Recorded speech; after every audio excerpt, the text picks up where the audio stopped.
Alright, I don't know if I am... Well, I think I'm streaming now. I was having some difficulties getting the game to work because the game that I originally wanted to play was this old computer game that I grew up playing that you need like a DOS emulator to run, and I think OBS was having a little trouble picking that up as a capturing, so I'm gonna just go with Minecraft, you know?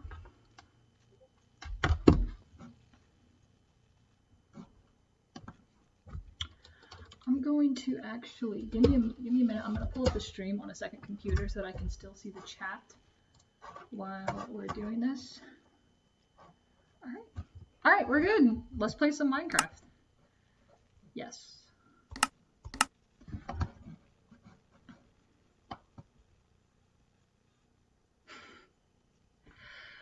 You've been trying to figure out why. Well, I really hope that that wasn't an issue with that. I'm going to join my friend's server. I haven't played it on this computer yet, so give me a minute. I'm getting the code for that right now.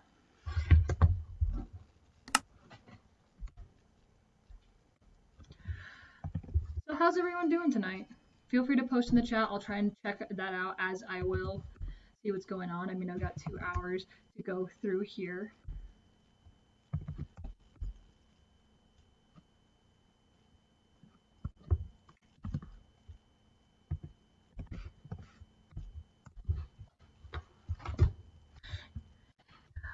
Yeah, I have never streamed with OBS before. I've recorded with it, so this was all very new to me. Thank you all for bearing with me through all this. Oh, this lag is gonna be bad. I'm sorry, my laptop is pretty bad.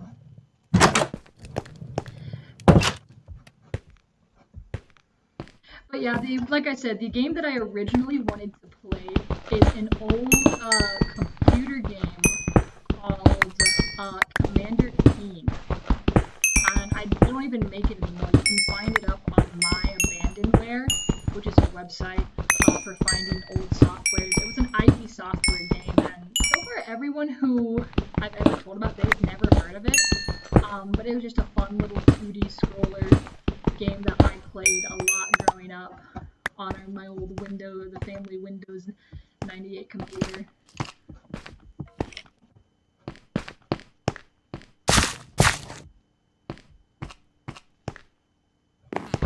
And so kind of going through there, I think Windows was really struggling with trying to stream a DOSBox emulator because you can't even get the game to run without it, so actually pulling in for that. But we're here now, all that matters. Yeah, I know, my internet is really bad. I do apologize for that. If it gets too unbearable, let me know and I will see what I can do. Because I actually have a computer that I could borrow from there. It would just take me an extra minute to get the streaming set up with all that, so. The Carmet game before Doom. Don't make fun of the green top, alright? This is a little mini base that I have so that I can mine the underground ravine. Boost my mic. Can everyone hear me okay? Am I too quiet through here because the mic on my computer is pretty bad? Oh,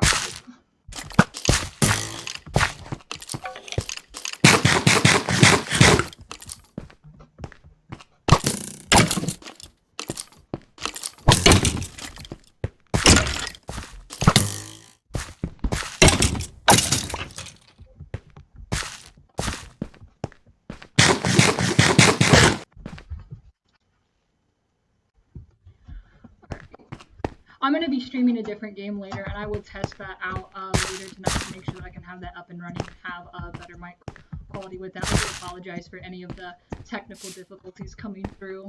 I've been running around today to work meetings and picking up groceries and stuff like that. I'm going to have time to sit down and test it beforehand. So I definitely will test it out for the next stream session.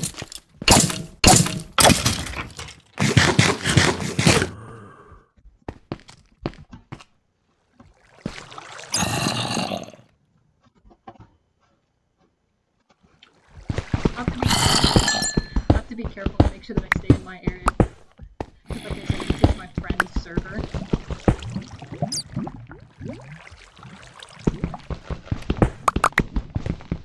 And I'm not sure the content they've been creating will be CGT approach. Stay over here in the cave, why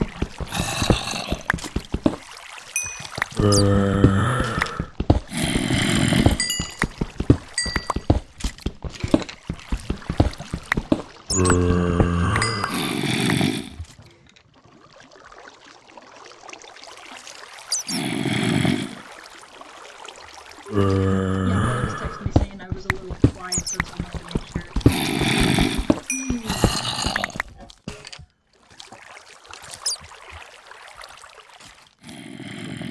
And boots. I'll turn the Minecraft volume down. Getting to be a little loud.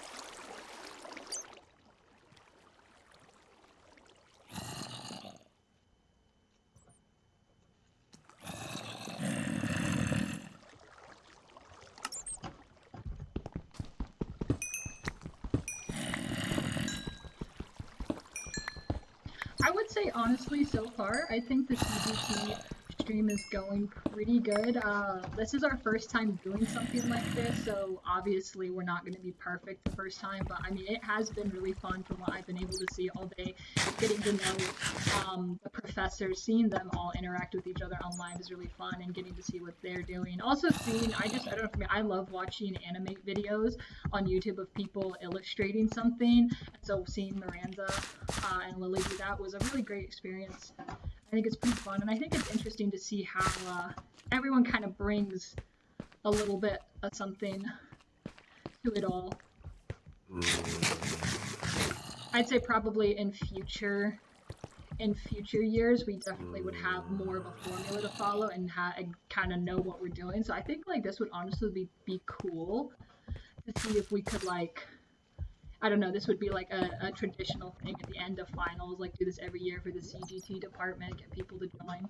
I don't know, it's interesting to see where we're going to go with this, because, you know, we're always seeing how we grow and move on beyond that.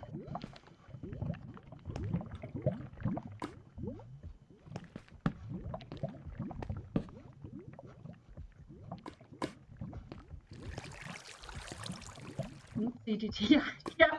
I think this would be really cool, and I think, see, I know like this year it's just really us student advisory members who were hosting it in slots like that, and I think, you know, in the future, I'd like to see more of what, you know, our students have to offer. I'd like to see more of what they would want to do with this, more to see kind of like what do they like to stream, what do they like to do, and so we could really make this a really inclusive event for the CGT department and all of its wonderful students.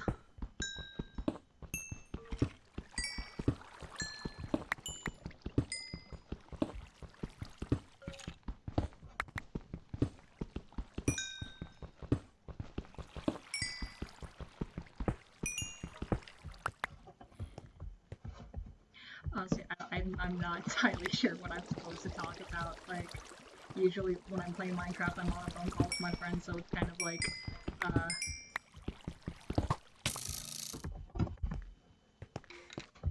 that could have been bad.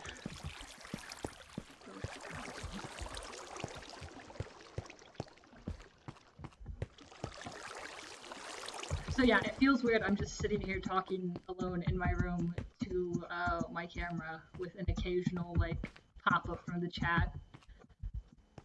I mean, what's about myself? What brought me to CGT? Well, so I am a sophomore.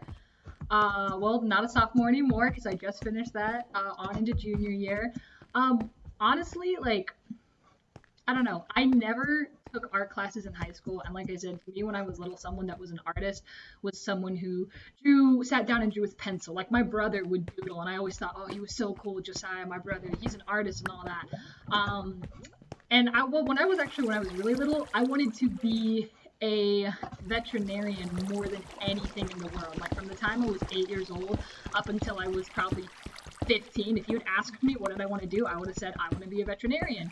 But when I started actually looking into it and seeing like a veterinarian's job on their day-to-day life, it was so like exhausting. Like I remember the veterinarian guy, he talked about how uh, he takes Sundays off because that's the only day he has with his daughter. And I'm like, dude, if I want to have a family someday, I don't want to have to be working all week. And so I started like kind of leaning more towards technology because not only is that something that like is very applicable to working from home and stuff like that, but also like technology is always growing and changing. So you'd always find a field with that.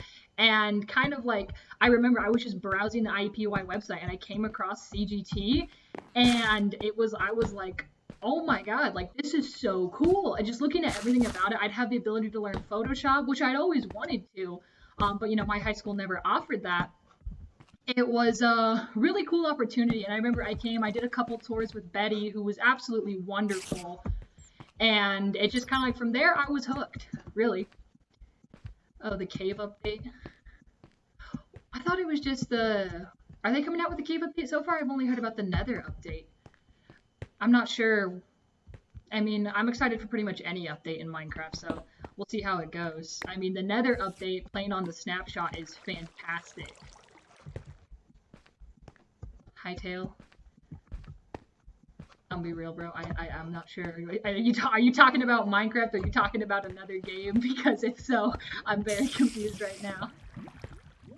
Also, I can hear a spider around here somewhere, and I know it's gonna jump out of you.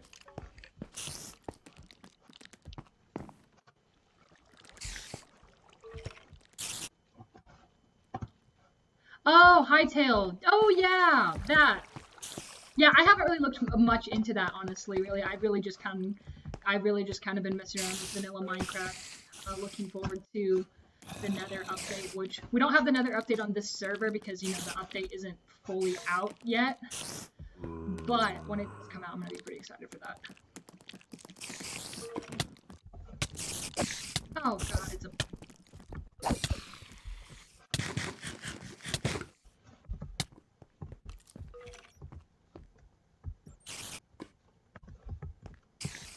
I need more torches, bro. I'm about to freaking die.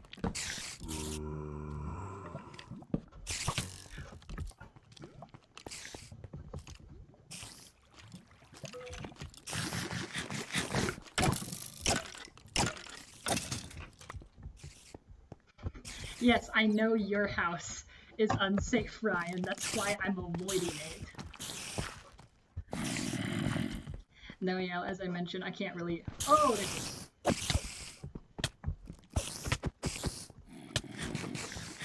hey Ryan, here's an FYI on the server. Here's a spider spawner.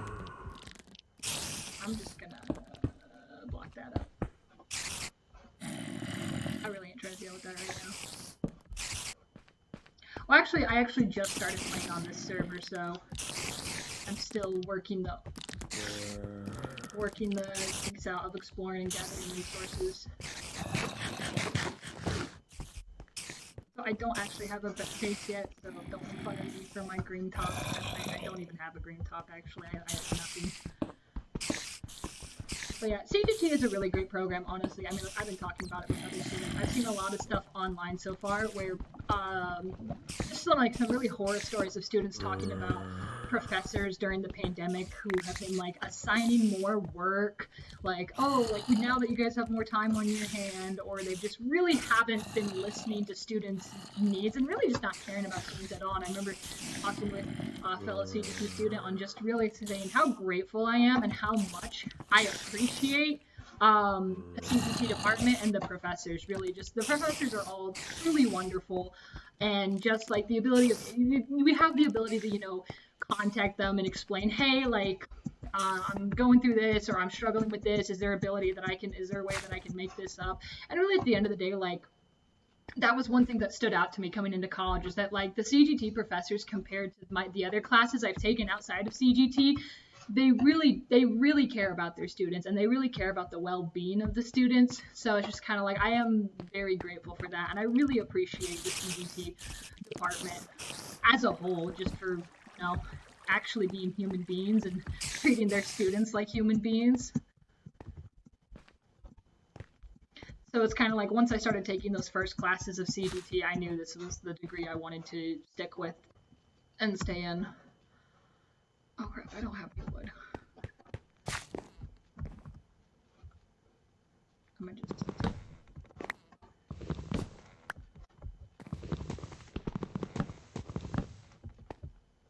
And honestly, like, any complaints or issues or stuff that I've had with professors in college, it's never been a CGT professor. It's always been, I don't know. I actually can't even think of one. I think the only issue I had was I had a professor. I literally like I transferred professors on my math class freshman year the first day because that professor was kind of being a jerk to everyone in the class, and I'm like, yeah, I'm gonna get out of here. But it's kind of like, never had an issue with that in CGT.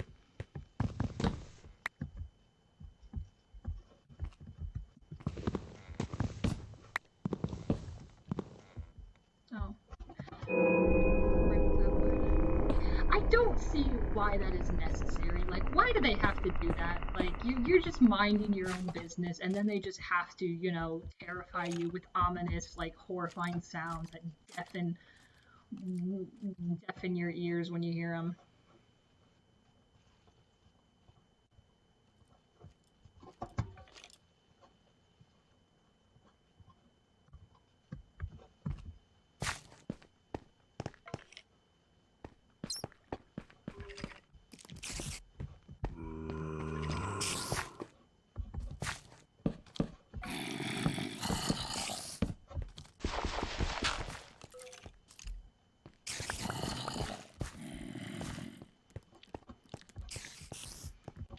I've kind of reached another dead point right now. I'm just kind of saying whatever comes to mind.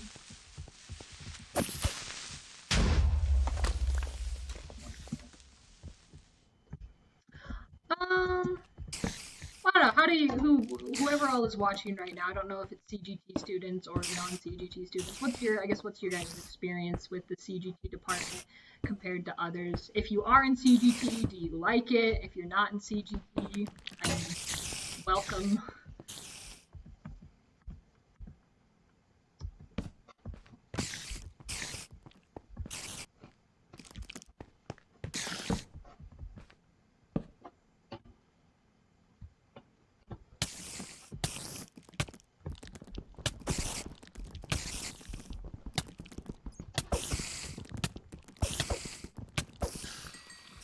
Oh my god.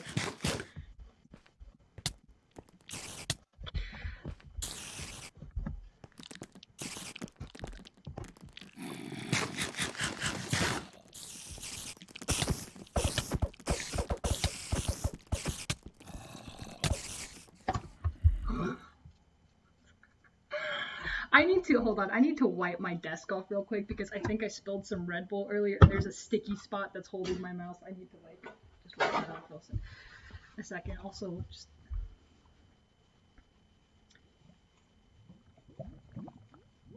mm-hmm.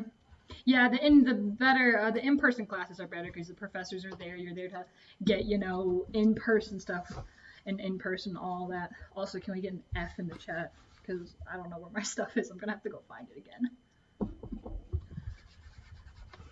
I'd say though, compared to Lauders, as really you can't compare in-person and online classes. However, I think we should definitely be grateful and appreciate how accommodating our professors have been, how caring they have been towards us, and realize that they're in the same boat as well. They suddenly have to come up with a lesson plan that they never had before, and so it's kind of like, and that's just the thing, is that in the whole CGT department, everyone does kind of support each other, both students and professors. We're all kind of in this together, helping each other out. So, you know, it's a really great community. I'm gonna turn the light down a little bit.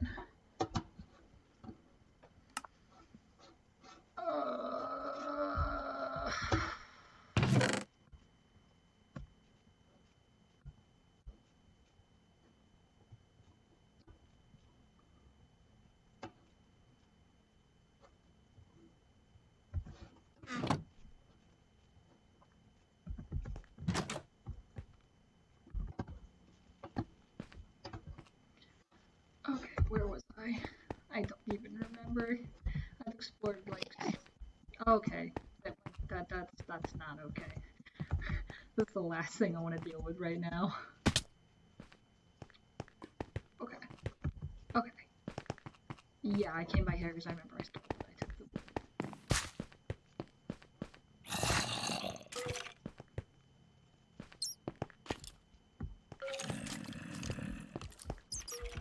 Yeah, I agree. It's our in-person professors because I know some professors. I know Christian usually the classes I've had with him. He usually does online hybrid classes. So we'll usually meet in class once a week, and then our second class of the week we meet online and everything. So it wasn't too bad transitioning for his class, and so he already had kind of an idea of what he was doing and something like that. But for the professors who have taught in person, oh yes, here we go, in person for however many years they work in here to just suddenly in the span of 2 weeks suddenly have to transition to something just brand new. Oh wait, I totally forgot I had that compass. My friend Joey who runs the server, for the people who are playing vanilla, because we have a friend on our server who's been playing in cheats and not cheats, but yeah, he's been playing with mods and creative. So for the people who are in 100% vanilla, he's been going around giving them like special items to help balance it out. Yep, there you are. Hi, Joey.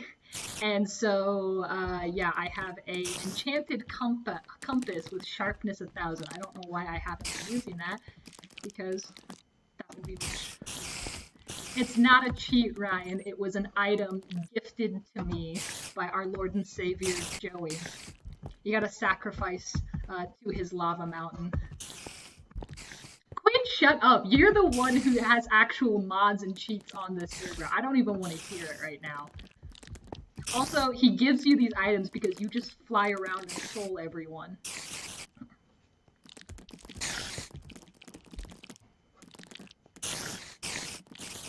I hear spiders all around me, and I don't like it.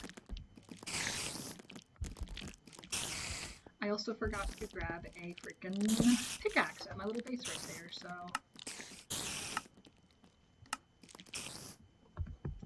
I'm gonna have to smelt this iron and make one.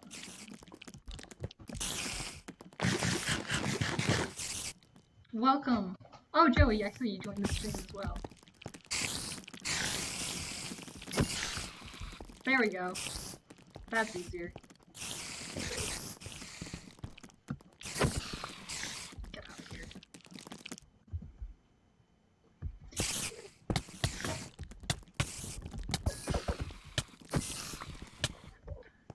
I swear to God, if I die again, what?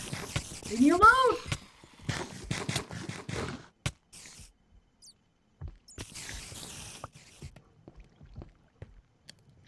No, I really would appreciate if you didn't spawn some things on me, Jackie. I'm trying my best here right now.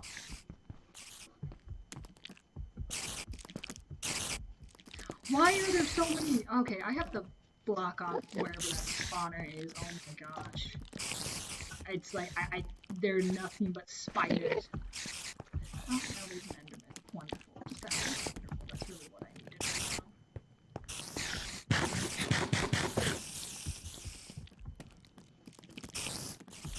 How does people feel about Star Wars? Let's get some hot topic debates going here.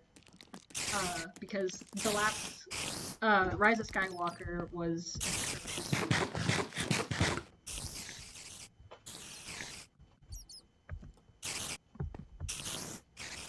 it really was. It was bad, bad. Like, I don't even know how you're gonna come back from that.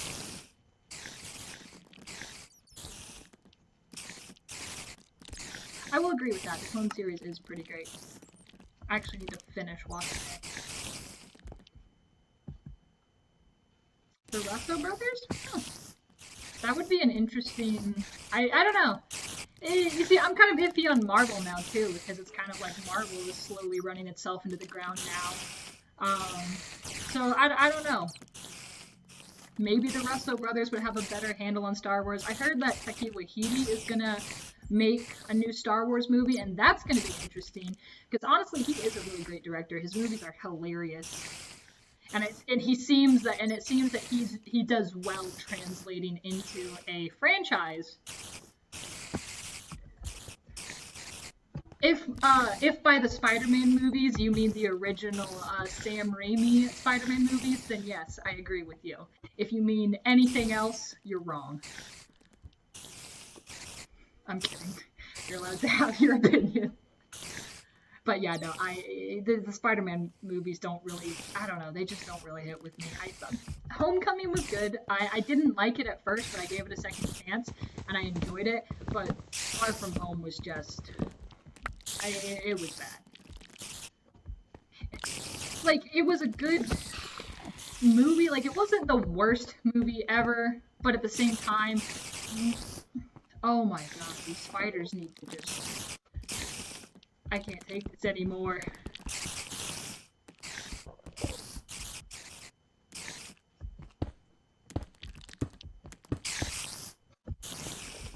They're everywhere.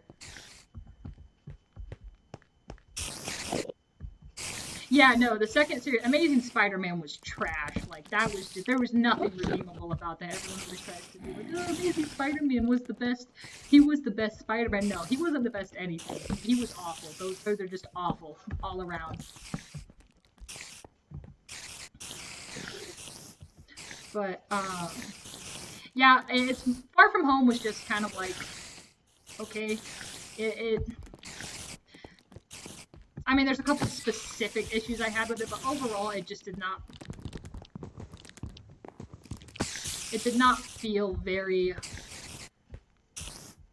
Oh, Andrew Garfield is a good actor. I just don't think he did very well in the Spider-Man movies, which, you know, you can see that with a lot of great actors when they get attached to franchises or even just movies, because, you know, Robert Pattinson is a fantastic actor.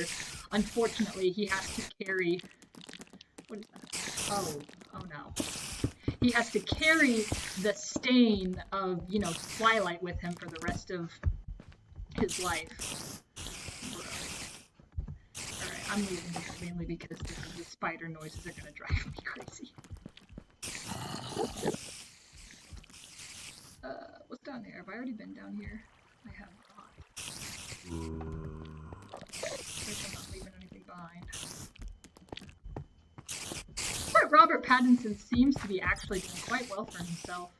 I know The Lighthouse was a fantastic movie. I mean, I'm actually very excited to see him as Batman. And I haven't really been excited for, you know, any Batman movie since Christian Bale. So I'm really excited to see how he'll do. And if Batman is a success, it really could open the door.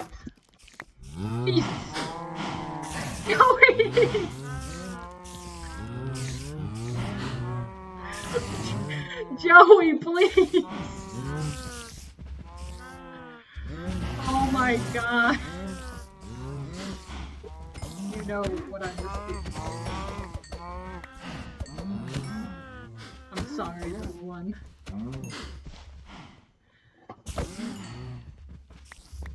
Oh, vampire movie and then he plays a bat. No, Joey, I did not need food. I have plenty of fish and bread.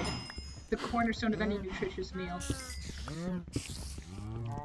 I mean, call me Jesus, because I'd be baking that bread. That was a horrible, poorly delivered joke. No, yeah, Robert, as I was saying before I was assaulted by mushrooms, a lot of people over the years have been really excited or really interested with the idea of Willem Dafoe playing Joker. He's a fantastic actor, and I think he has the ability to pull it off. However, you can be a great Joker, but if you don't have chemistry, you know, with the Batman, you're kind of useless. However, hold that thought.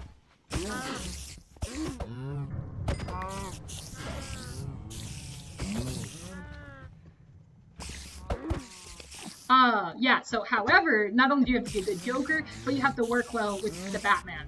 And so, seeing Robert Pattinson and Willem Dafoe...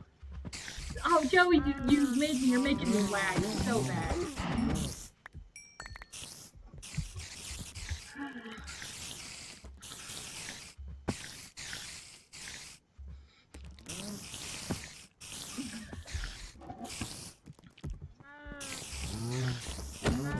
Oh my gosh, I thought I killed them all!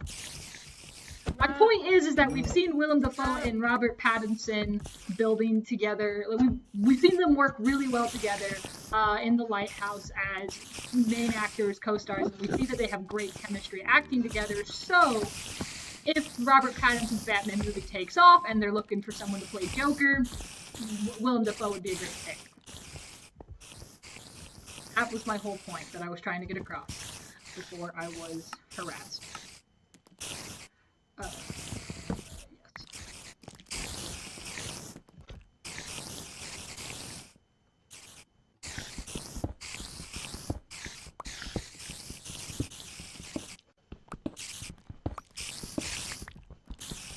I don't know. It's kind of like, it's really interesting to see kind of what movies are going to come out this year, what's going to happen. I feel like after a while, people are going to get really sick of franchises, seeing that as kind of like Star Wars and Marvel are dominating the box office right now, or they have been for probably about, Marvel's been dominating it for about 10 years. Star Wars has been dominating it for about 5 years, ever since The Force Awakens came out. So I think we're going to see a trend. Okay, I'm lost. How do I do it? That's where I came, and then we came from here.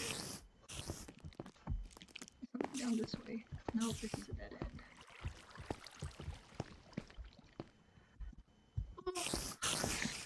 I get lost so much in Minecraft.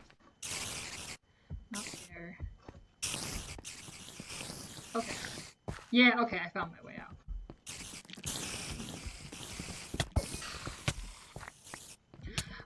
So I don't know. I think we're gonna see a trend where, like, maybe in the next couple years or so, I think we're gonna see people kind of like, I don't know, getting away from the. No, the Russians are not chilling. Sorry, I just looked at the chat. They impeded my way. They deserve to die. But yeah, I think we're gonna see a trend of people just kind of getting sick of franchises being oversaturated with them. I'm not gonna destroy the spawn because there's other people on the server and they've been looking for mob spawners. So like I told them, hey, there's a mob spawner over in this area. How do we get out of here? But yeah, anyway, I think it's just like people are gonna get sick of franchise movies. That's what I think. I know like I have been a diehard Marvel fan since, you know, I was 10 years old. Since, you know, freaking Iron Man came out. Well, actually, no, I was 8 when Iron Man came out, but I don't think I actually watched it until I was 10. But I think it's like I've been a Marvel fan for years, and even I am just kind of like after Endgame, it's kind of like, okay, what do we do? What do we do now? Like, where do we go from here? Oh wow, I have a lot of stuff. I have to make the trek back to my house.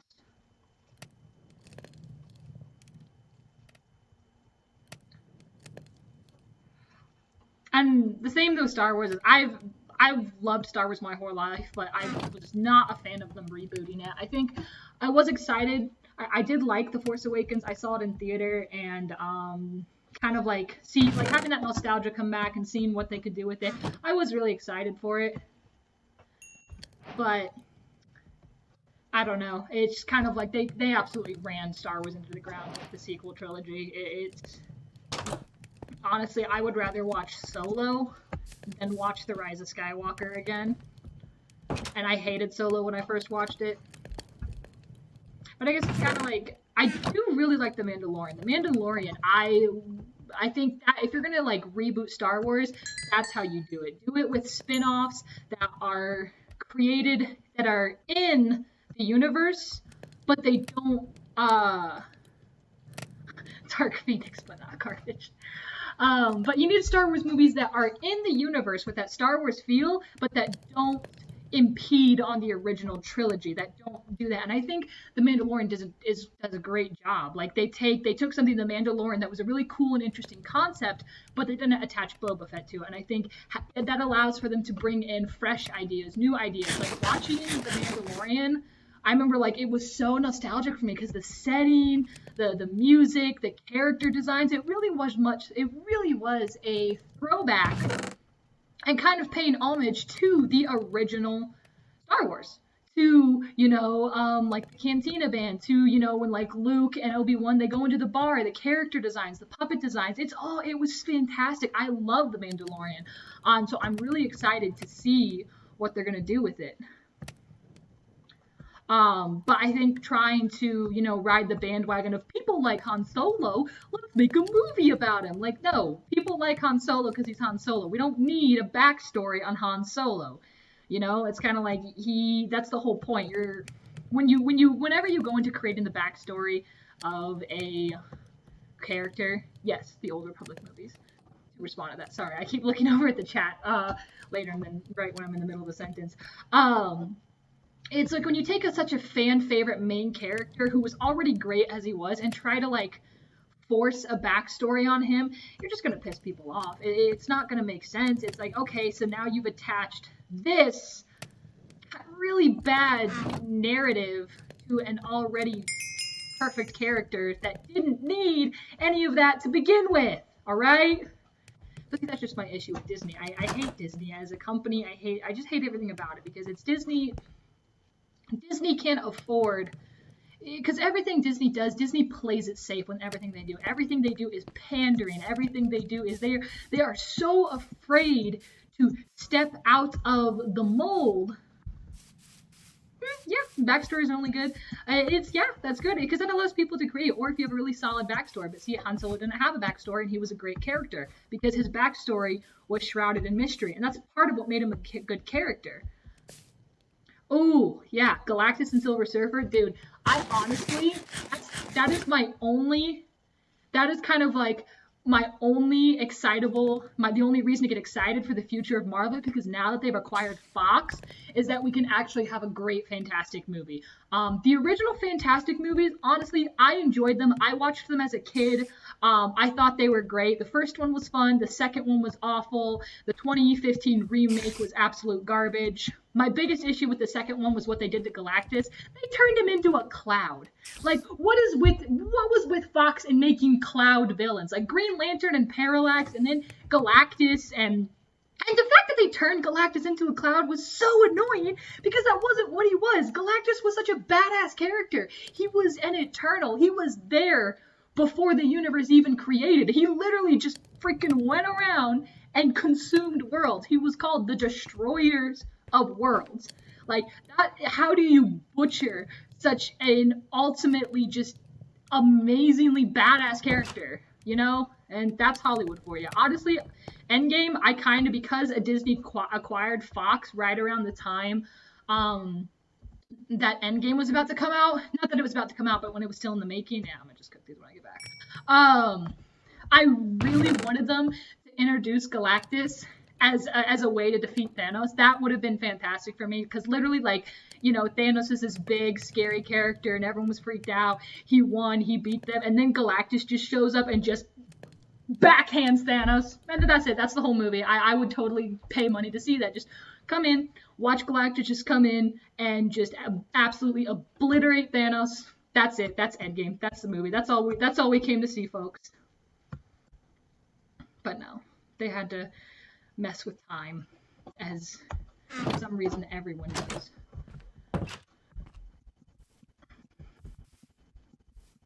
But so seeing that the X-Men characters, Fantastic Four, and all those characters that Marvel sold in the 90s to stay afloat, seeing as they're now back in the hands of competent story writers, for the most part, I'm excited to see what they're going to do with Fantastic Four. I am excited to see, an MCU official Fantastic Four movie, an MCU official Galactus, an official all of this and that.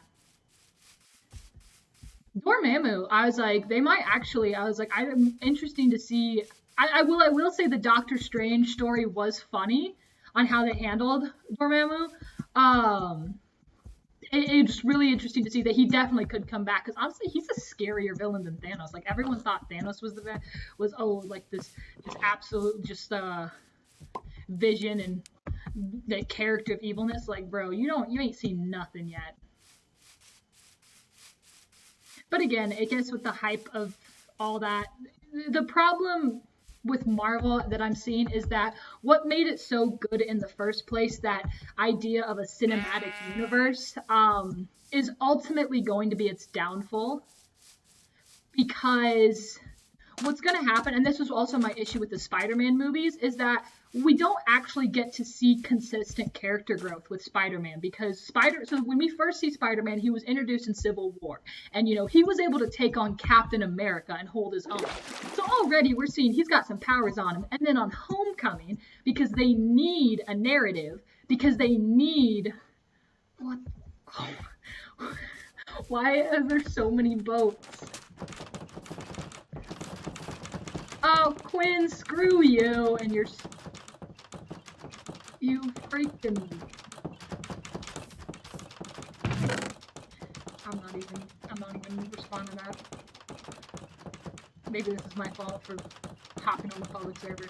But yeah, so my issue with Spider-Man is that we see all this character growth in Civil War, and then we see him in Homecoming. And it's like all that character growth from Civil War just went out the window. It's kind of like, oh, we need Peter to have some conflict, so he's just gonna forget everything. Alright. Give me a minute here. You probably won't be able to hear me over the sound afterwards, but I need to take care of that. I need to make some shovels. Oh yeah, there's Joey, the god of the server.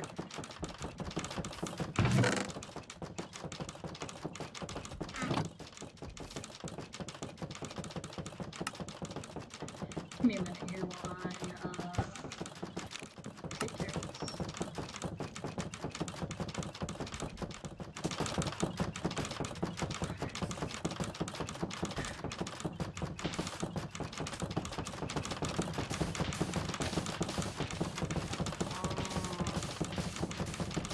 I gotta find these doors really quick.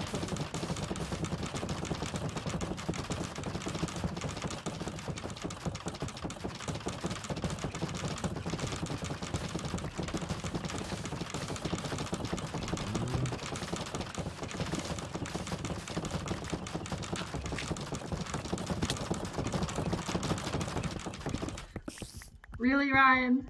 Really? Alright, sorry about that. Now we can actually hear again. I could kill you right now, Ryan. But I'm not going to. Hey, you should be happy. They were gonna do that. Quinn was gonna do that to your place. I don't know if he did, but I told him probably not to. I defended you, Ryan, and this is how you repay me.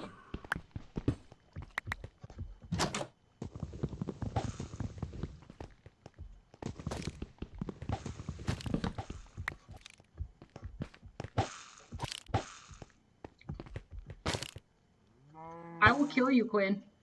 Do it. Do it. Do it. I will end you. Okay, I'm sorry, Ryan. Thank you. Thank you for helping me with that. What the heck was that? I'm burying all of you down here.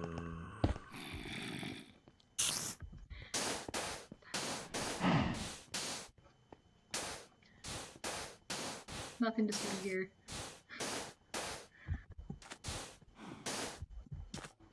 But yeah, so that's so yeah, before I was really interrupted, I don't know if I got the point across. My issue is that when you have a cinematic universe like this where everything has to connect, it's very hard to have individual movies. And also Spider-Man, they relied so heavily on Iron Man, which some people liked that. I didn't really like that much because, again, we wanted to see a Spider-Man movie, not Peter Parker running around with Iron Man, not a second Iron Man movie. I just heard TNT blow up somewhere. I don't even know where that came from. And so in my case so Homecoming, I gave him the benefit of the doubt. I gave them the benefit of the doubt, see where they're going. And but with Far From Home, it was the same thing all over again. So in between Far From Home, we saw Spider-Man in Infinity War. We saw him kind of in other movies, and we saw all this character development with Peter Parker and Spider-Man. And then we get to Far From Home, and it's like, oh, he just forgot how to do his powers. He lost his Peter tingle. And it's like, bro, shut up. That's so stupid. Also, this is a glass aquarium I'm building down here. I think I drowned 4 times building this the other night, and I'm still not even done. It's gonna be like a immersive, so I can swim with the fishies. Yes, please, can you set it to day, Joey, so I don't die? Ryan's over there drowning. So it's kind of like, and that's why I'm really just burnt out on Marvel, because it's like, okay, what's gonna happen next? You know, and it's very hard for, you know, I guess maybe a casual fan to hop on at this point, because it's like, oh, if you're gonna watch a movie come out, not only it's not seen like a sequel, it's not like, oh, in order to see the first Doctor Strange, in order to watch Doctor Strange 2, you have to watch Doctor Strange 1. It's like, oh no, in order to see Doctor Strange, you have to see Thor, Iron Man 1, 2, and 3, all of this and that. Well, maybe not Iron Man 3.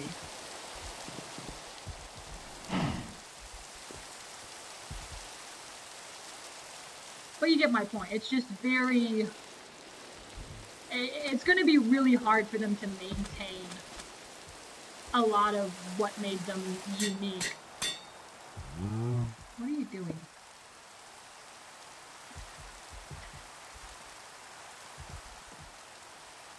Agatha. Sure, we'll leave Agatha here. Isn't there a mushroom? Oh, that's Shane's island over there. I actually helped them find that area to pick out, because the main spawn is back that direction. This rain is really not helping the way.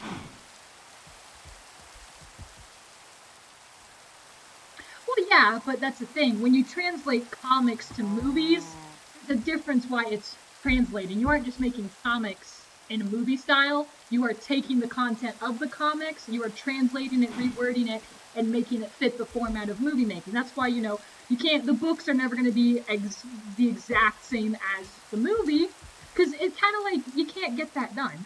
Although, personally, I think most book adaptations would work a lot better as series. You know, I think that gives you the opportunity to fit more content in there, which is why, honestly, I am just waiting for a Aragon series to, you know, fix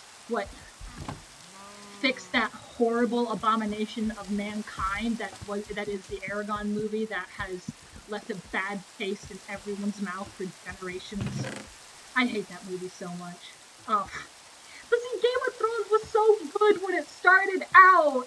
It was so good, and they ruined it.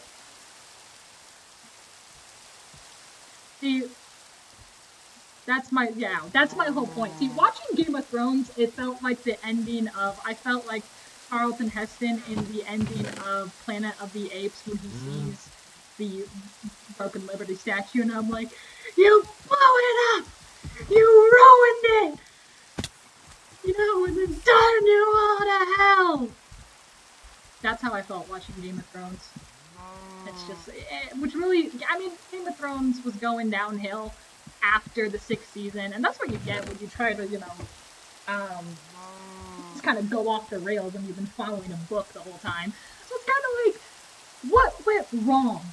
You guys were going you were doing so good!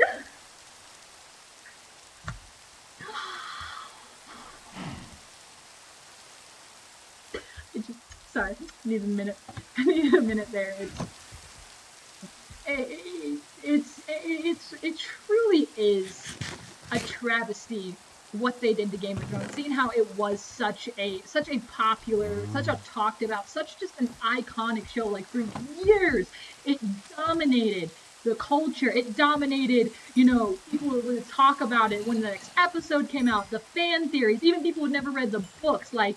The thing was, you know, whatever your political affiliation, whatever your personal views, whatever your religion, like, everyone was connected and bonded by Game of Thrones. that's just the thing. I'm actually like, it's, people say, oh, I'm glad they never watched it, but the thing is, it's kind of like, okay, yeah, it separates you from that hate. It's just truly armor for the poor. I find that offensive. I've got a sheep. I look dapper. But it's Game of Thrones. It truly was just the way it held that together and combined it. It was a truly just an amazing show, and the writers got lazy. And honestly, my only comfort is seeing all their other projects just absolutely bomb and seeing their stuff drop. Because when it comes down to you as a writer, you as a movie maker, as a filmmaker, when you just kind of give up on something and people see that you don't care about it, what does that tell you about the other stuff? You know, I'm pretty sure D&D had when I say D&D, I'm talking about the writers, whoever, and whatever. Like, they had a Star Wars deal, but it's kind of like Disney saw, like, oh, you could do really great with Star Wars, but if you just, you know, get bored with it, you're gonna screw the series up. And that's what they did with Game of Thrones. And it's so lazy, and it was such an affront to the fans who had stuck with it, to the fans that just really loved the show. You know, and that's just kind of like, when you look back on it, I watched Game of Thrones 3 times back to back, like fully. I didn't start watching Game of Thrones until the 7th season had come out. So between the 7th season and 8th season, I rewatched Game of Thrones start to finish 3 full times, because that's how invested I was in it. That's how much I was excited about it. Like, at my job, I worked 4 to 6 p.m. I worked 4 to 10 p.m. Tuesdays and Thursdays freshman year, and I would literally sit in there and I would watch just Game of Thrones, because, I mean, I had nothing to do. I was in the VR lab, people wouldn't come in that late, and so I would literally just sit and watch Game of Thrones back to back. And it was it was just like being connected, seeing the character development, looking for all the stuff you missed that you think might lead up to something. And then to realize that it was all for nothing, it really is. I have absolutely no desire to watch Game of Thrones. It's like my love for it, that burning fire that I had, like, you know, it died out, you know, because it's kind of like, you know, there's no payoff. You know that it doesn't amount to anything. And it really is, to take the ability, honestly, it's kind of impressive how they went to probably the most beloved show. I essentially was getting paid to watch Game of Thrones, you know. It really was, to go from being such a fantastic, high-rated show, just absolutely hated by your fans and critics alike, it's impressive.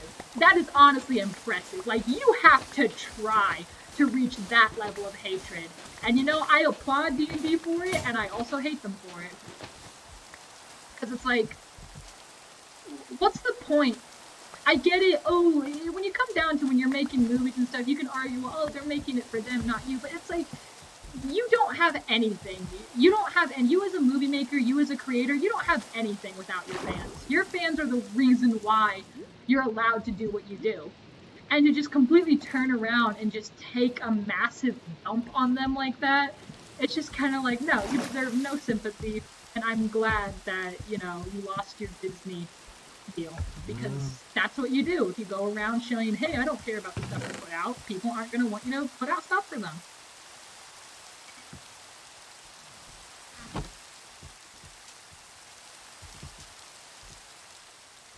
Yeah, it's awful.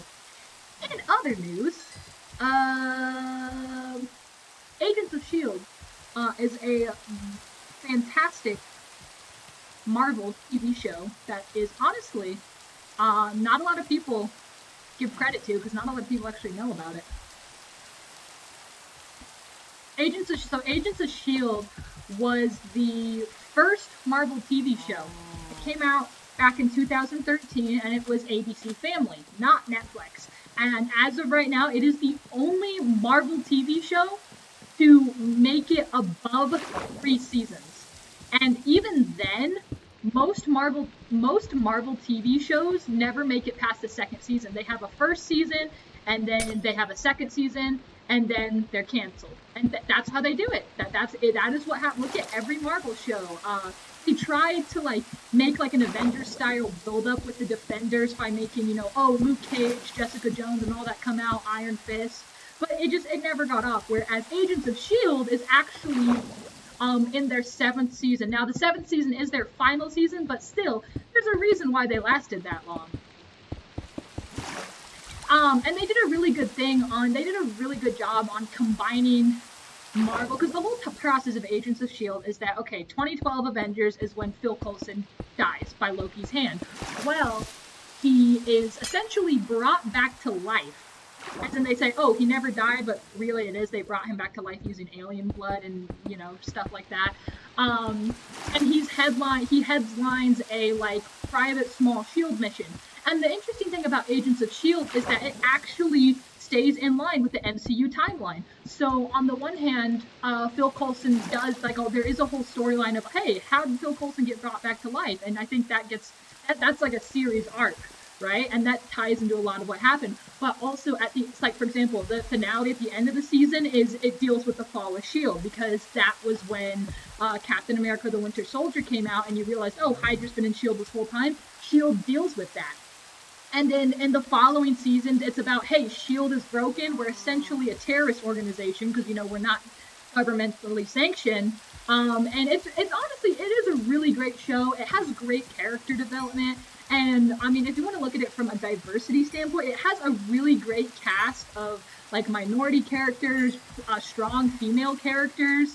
And it really just is a very, like, and all the characters are very well written, very three-dimensional. It really is a just overall fantastic show.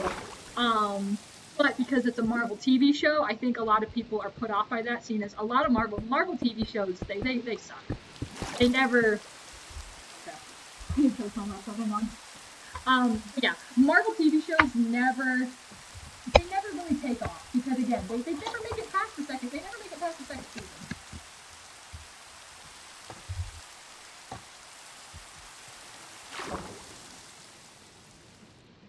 And why is that? I don't know. Maybe look at them. I know Iron Fist was rated on, like, was probably, I think when it was, at the time it was running, it was like one of the worst rated shows on Netflix. And it's kind of like, come on, bro. Oh man. That lag is so bad. I really do apologize. I have an absolute, like, I'm pretty, like, my laptop processor is a potato.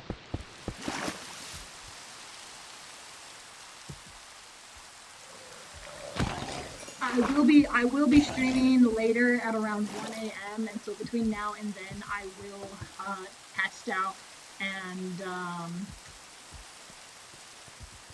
try and fix this up a little better so the lag won't be as bad. I do apologize for that. But anyway, yeah, the Marvel TV shows are just, they never really took off. I'd say there are a few shows. I know The Punisher made it to 3 seasons. I've never watched it, but I heard it was good. I heard mixed reviews about Jessica Jones. Some people praised it, others hated it. Same with Luke Cage.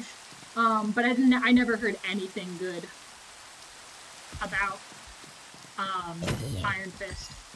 Daredevil, however, I watched that, and Daredevil was great. I was actually very sad to see that was canceled because that was a great show. Also, Joey, can you make it day?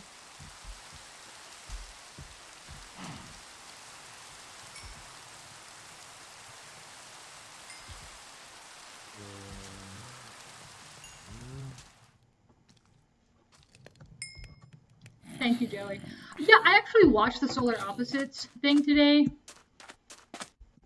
Shut up, Brian. I watched the first episode of Solar Opposites today. I'm gonna give that lag a chance to catch up. It's all right.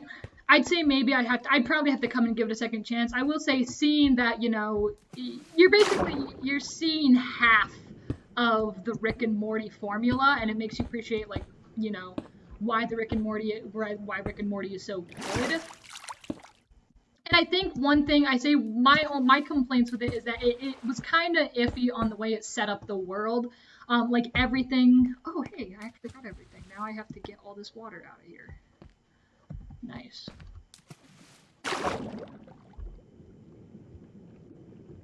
come to Mount. Where is Mount Obius? Is it back by Ryan's place? Because I can't go to Ryan's place. But solar opposites, I don't know. It was very iffy on. I was very iffy on how it set up the world. Like I had a lot of questions of like, wait, I don't even know what that character. Like I don't even know what this character's name is. I don't even know what happened. Like I don't even know like what's going on. It just moved very fast, and also the explanation of like, oh, hey, wait a minute. So why is everyone just okay with aliens being in the world? Why have they been here for a year? Like, I think it would have been better if they started off with the aliens crash landing on the planet, and then we would have been able to see how the aliens are interacting with not only humans for the first time, but human inventions, human gadgets, stuff like that. Much like have you ever seen Third Rock from the Sun? That's an old 90s sitcom show that has John Lithgow. It actually has Joseph Gordon-Levitt on it when he was just a teenager, which is pretty fun. But Third Rock from the Sun is an old sitcom that is that literally that topic. It's these aliens are sent to Earth to monitor and observe and basically conduct research on aliens, conduct research on humans. However, they're all in human bodies. Like that's the whole point. And there's a lot of jokes in there. So like Joseph Gordon-Levitt is the teenager, but in reality he's an 80-year-old alien. So a lot of times he'll argue with them like, I'm the oldest one here. Why'd you make me get put in the teenager body? And it was pretty successful. It ran for 9 seasons. I think from 1993 up until 2002, something like that. I know it was early 90s all throughout. I remember like that was something. I think my senior year of high school. My mom was like, "Oh, here's an old sitcom that used to be on," and we started watching it on Amazon. And it's honestly, it's really funny. I'd say honestly, like if you like old sitcoms like that, check it out. It's a pretty great show. It's better than Friends, but you know, it's not much to say on that one. That is a deliberate jab at all you Friends fans out there because it's a horrible show. It's not funny. There are better shows out there.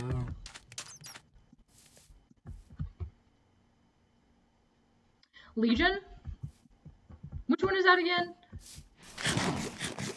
Yeah, and that's the thing. You have to like what is technically a Marvel show?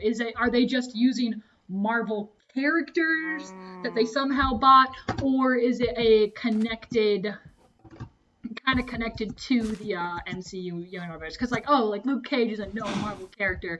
Is it in any way associated with Marvel, or do they just have the rights to slap the Marvel logo on it? So.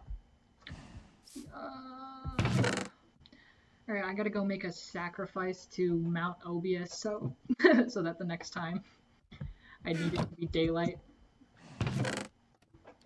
What isn't your favorite block like diorite, Joey?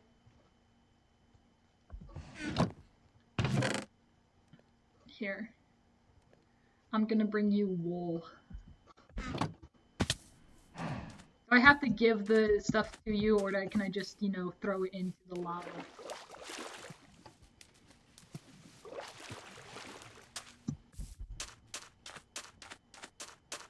What time is it now?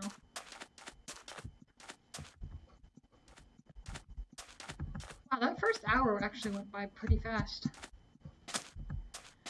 Joey, I'm gonna come and throw a bunch of wool in Mount Obius. So the next time, actually that's too much work. I changed my mind. I'm not doing it because I forgot that I have to cross the ocean to get back to spawn. How about I'll take out a loan, right? So I'll take out a loan. So the next time you need to make day, I'll clarify what you want, and then I'll just come down, I don't know, in a couple hours and make one big giant sacrifice. Oh no, I know I don't have to cross Ryan's build, but I'm really far away from spawn. Like I crossed the ocean to get over here, and I don't feel like going. Legion. Pink. Neon. Batman. What are you on about, Jason? You're not a... Oh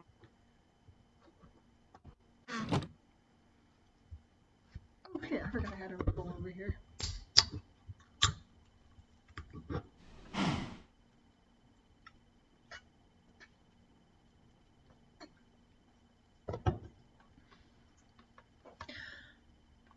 Okay, we're good now. Got that grade A gamer fuel. Yeah, I could sleep, but then that's me having to argue with all you guys saying, hey guys, can we please sleep on the server? And then while I'm doing that, something comes up and kills me because my bed is exposed and in the open.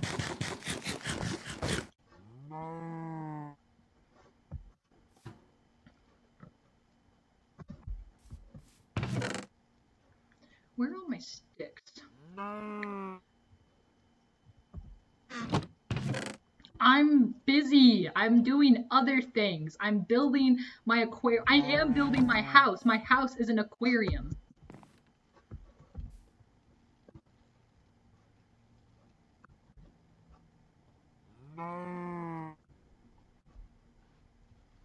So Legion is about Professor X's son.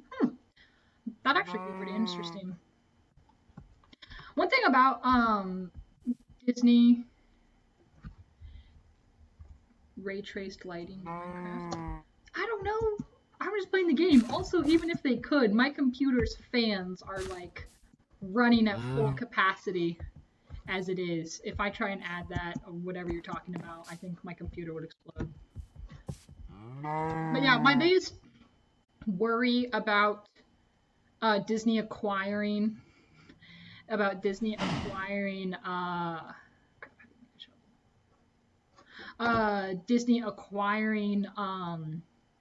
all the X-Men characters is that for the most part the X-Men movies weren't that bad. And I'm not talking about the originals. I'm talking about the remakes, the ones with Michael Fassbender and James McAvoy as Professor X. And even if the movies were okay, they still had great characters. So like Professor X as Professor James McAvoy's Professor X and Michael Fassbender as Magneto were fantastic. They had great chemistry together, and I really like. My biggest fear is that Disney's just gonna throw all that away and introduce new characters. Which I get it. It's a new quote unquote timeline, but like now that they've no, not even then. Not that it's a new timeline. Yeah, there's new characters, but the thing is, because Disney, because of the whole time thing and how they started introducing the multiverse in Far From Home, they can just be like, hey, we flipped, we merged timelines, because that's what the comics did all the time. Literally, you know how many times Wolverine has died in the comics, and then they just bring him back from another timeline? It's ridiculous. Like.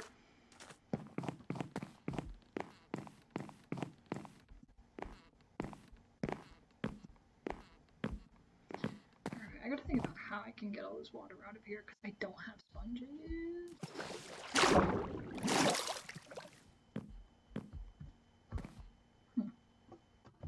Let's see.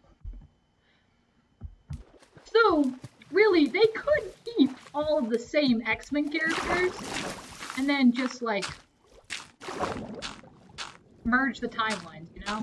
Because when it comes down to it, because we're having so many reboots so fast.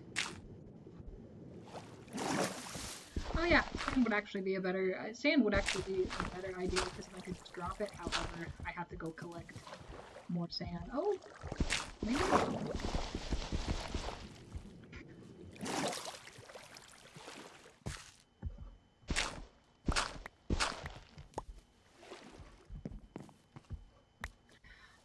It also comes down to when you have so many reboots so fast, you can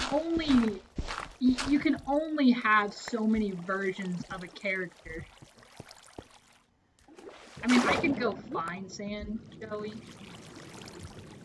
Yes, I need sand, and that's why I'm gonna go find sand. I mean, I've been slowly chipping away at this bank over here. So it's kind of like, do we really need another introduction of a new actor playing, Professor X when James McAvoy did such a great job? Do we? Personally, I don't think we do. So it's just kind of like, we'll see. mean, I heard that they're apparently rebooting Pirates of the Caribbean without Johnny Depp. It was just an article I saw the other night. I probably need to fact check that to see if it's legit. But they're like making a Pirates of the Caribbean. They're making a new Pirates of the Caribbean movie that accordingly is going to have the same characters, like the same actors, Orlando Bloom and whatever the girl's name who played Elizabeth Turner. Isn't it? Oh, isn't it Keira Knightley? Yeah. Whatever. The freaking all I know is because she looks like Natalie Portman. But that's the thing is that they're kind of like, dude, you can't make a Pirates of the Caribbean movie without Jack Sparrow, and you can't have Jack Sparrow without Johnny Depp. You know, I'd say Johnny Depp's performance of Jack Sparrow is kind of up there with Hugh Jackman as Wolverine. It's like it's an iconic character who I don't think really anyone else could pull off.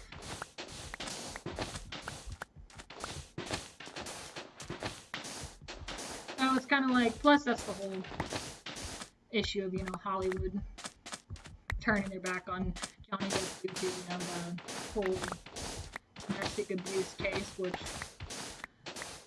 that's an issue in itself that highlights a lot of problems with Hollywood, but also just, you know, this idea of cancel culture. But you know what? I don't think that would be the best thing to get into. We want to keep this lighthearted and happy.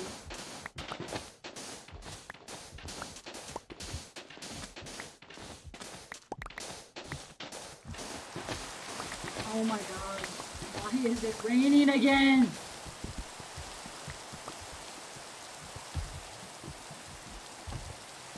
Bloodshot?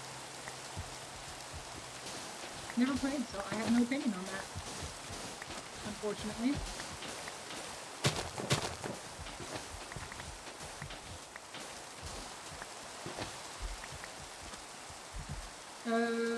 Yeah, I'm going back to my bed, Ryan.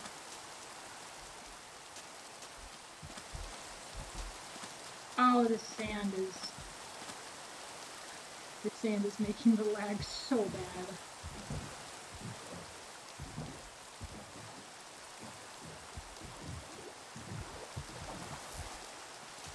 Oh, it's a movie, not a game. Ooh.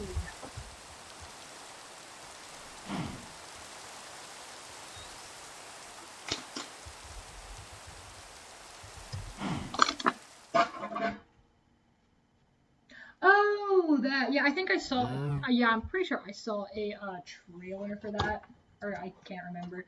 I don't know.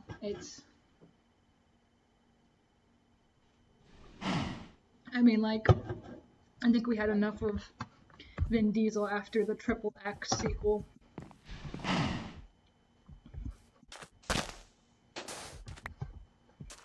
Aren't they making another Fast and the Furious movie? Oh no, they didn't. They made the spin-off without Vin Diesel, but with The Rock.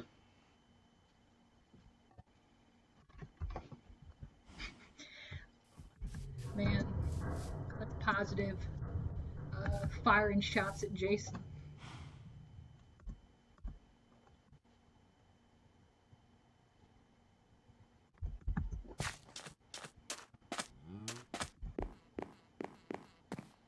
Honestly though, like I think with all like this Marvel stuff coming out, I'd probably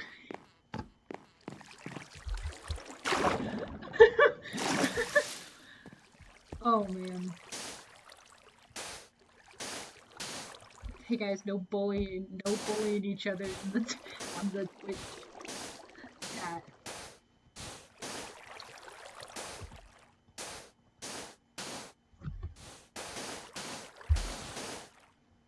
Oh my god, this is gonna take so much sand.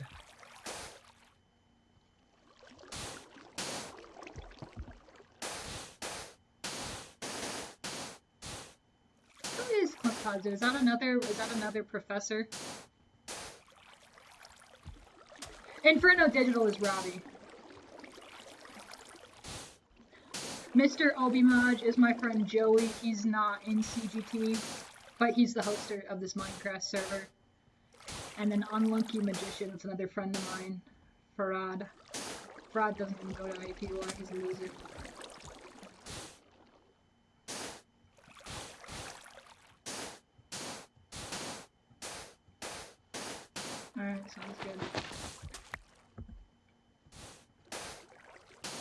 Sounds good, Joey.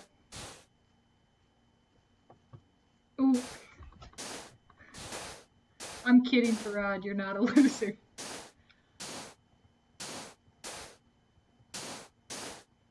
Ooh. Ouch. That is, there is some shots fired. Clint positive. You're gonna just let Jason... You just let Jason throw that at you?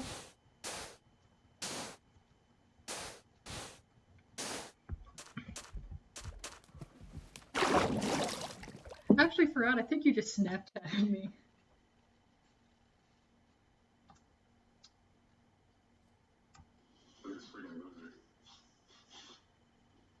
Stop.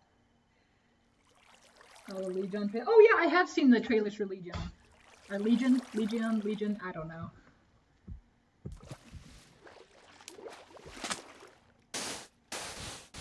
Stop cyberbullying me, Farad. I will call the state of Virginia and report you. How tall is this? I don't know.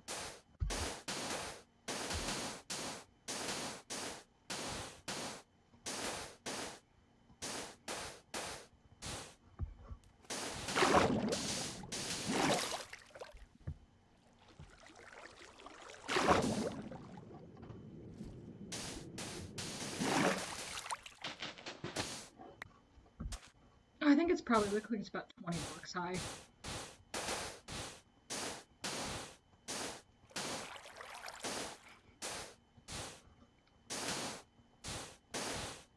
Brad, when is Legion coming out? Is it out already? Is it going to be on Netflix, Hulu? Like, what platform is it coming out on? I said FX, so that'll probably be Hulu.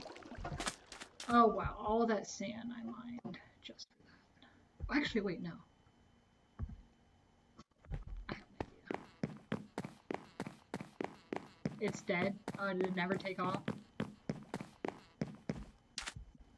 That's so tragic. F in the chat for Legion. If it was a good show, if it was a good show, then, you know, nobody cares. What do I need? What do I need? I need sticks. Oh, I already have sticks. Perfect. Okay, Agatha, you were really getting in my way here. Just go.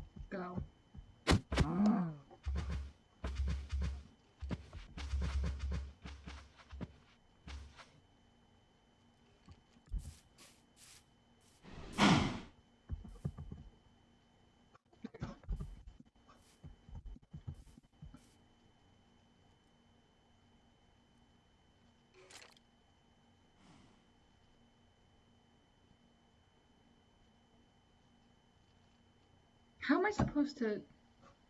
What? 3 seasons, then Disney came in. Yeah, such is everything. Disney ruins everything. It's a stupid corporate company. It's a full freaking bullcrap. What did I was? Oh yeah, I was going to make ladders.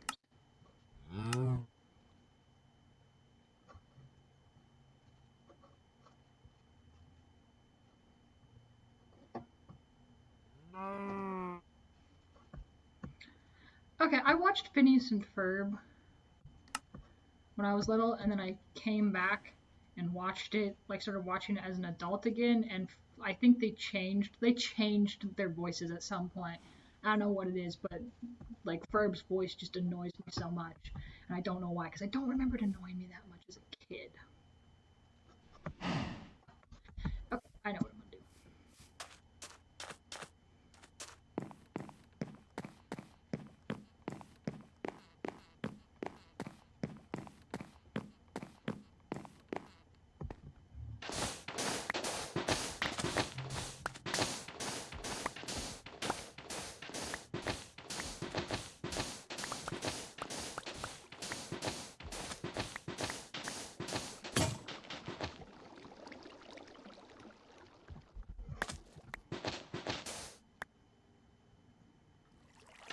He has a voice in the later seasons or something like that, and he makes him talk. But yeah, no, it wasn't Ferb's voice, it was Phineas's voice for whatever.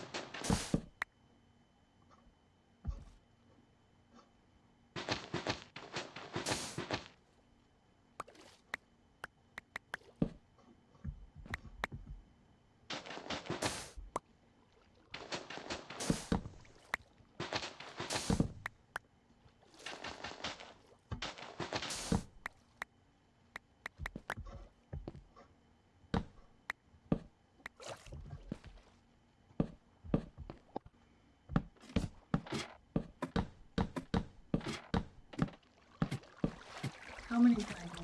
Okay, go one over this way, one over that way. Perfect, that works. Doesn't Verb have like a British voice? Yeah, because I only ever watched it a little bit, because like,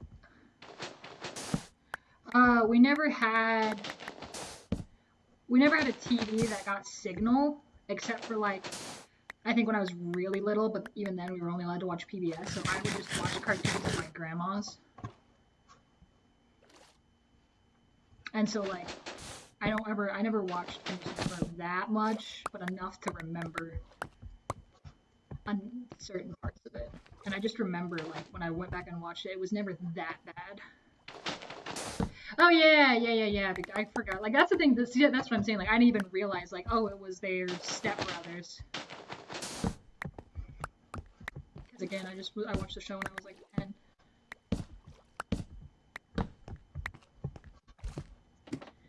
It is a slow but steady process.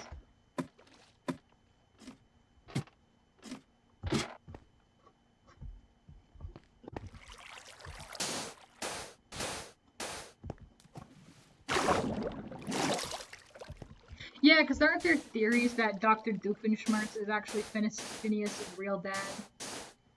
I just remember seeing a theory about that one time because they have the same shaped heads, and it would also explain Phineas's intelligence. Yeah, something like that. Speaking of though, Dr. Doofenshmirtz for an evil villain is actually a very wholesome and well-rounded father. Shout out to Phineas and Ferb.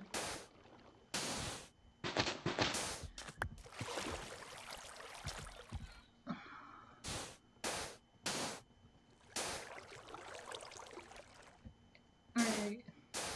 Hey man, Senior Clint, we're doing our best, alright? You wanna hop on and stream, be my guest. We need more people to join and have a good time.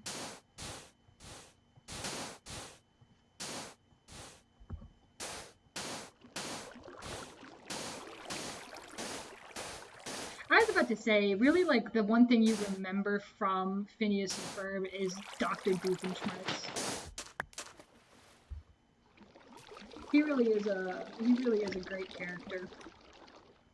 That's the funny thing about kid shows. It's always the villains who are the funniest characters. You know, when you look at Pokemon and...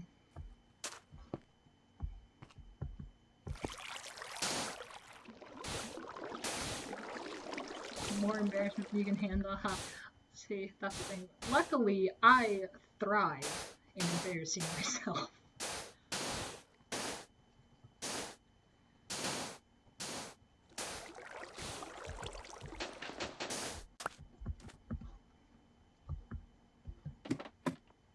You see that? That was a pro gamer move right there. You thought I was gonna fall and hit the ground, but nah, I hopped on the ladder at the last second. I definitely planned that.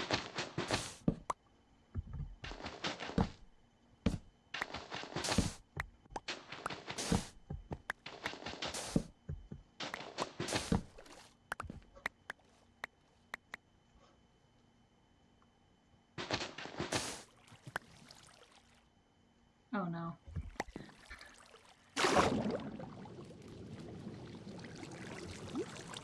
Oh dude, Robbie Rotten, that's the thing. I never even watched Lazy Town as a kid, but then when I started like going back and looking at Robbie Rotten was the best part of that show.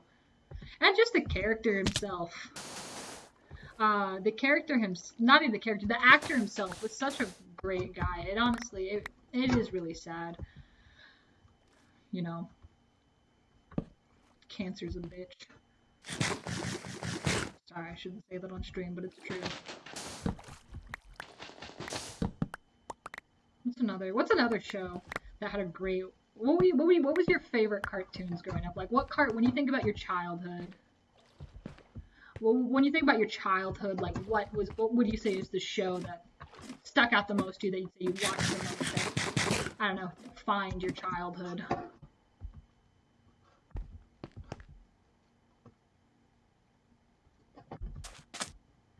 Courage the Cowardly Dog.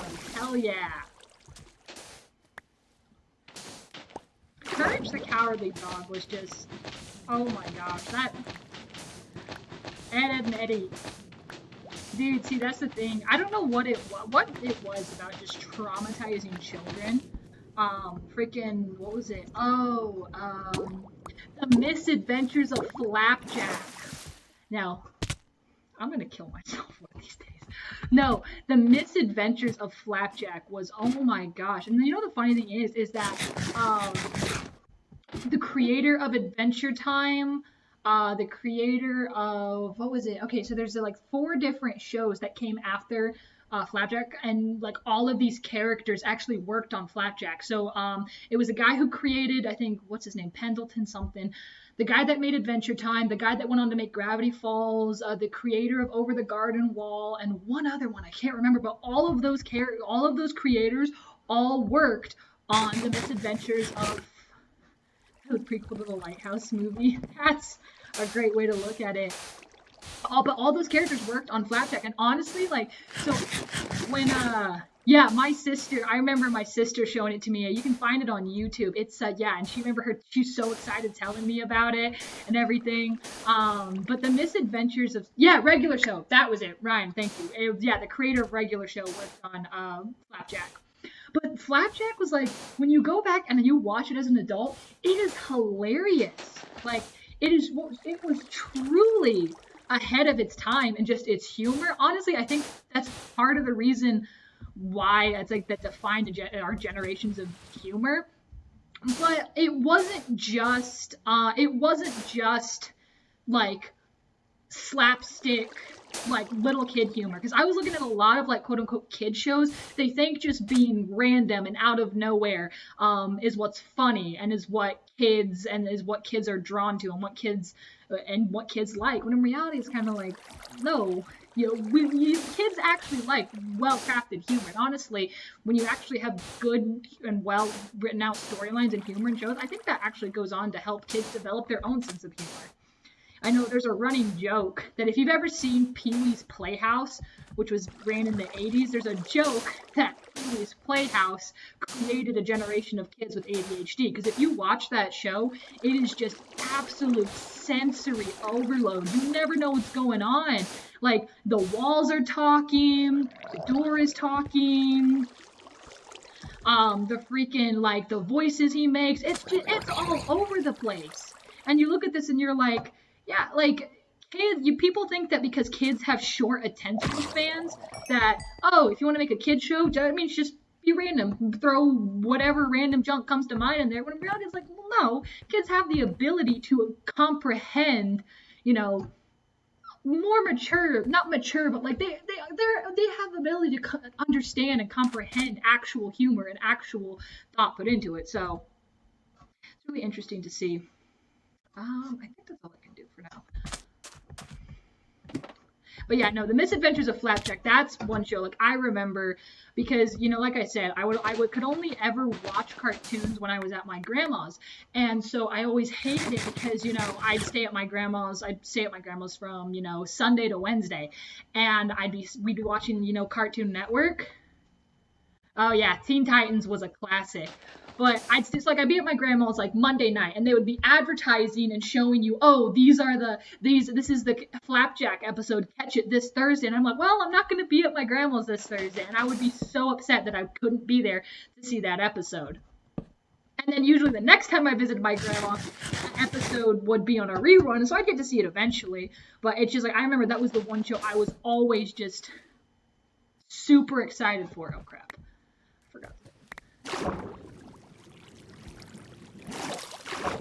And see, that's the thing as well, is that Teen Titans was a great show, and you didn't have to like kidify it. That's not even a word, but that's what I would say. Like, a lot of these shows, they come back and they put these shows through like a baby. I don't even know what the term would be. Just like, hey, we're gonna make this show about babies. I actually never grew up watching Pokemon or playing it. It was Stupefy, yeah. But it's all through the mindset of, oh, this is what kids like. This is, this is their movies, blah, blah, blah. And it's just kind of like, no, it really ain't. It really ain't, bro. I think I just need to get more sand for this. Also, whoever's on the server, can we sleep? Childify it. Who's on the server right now?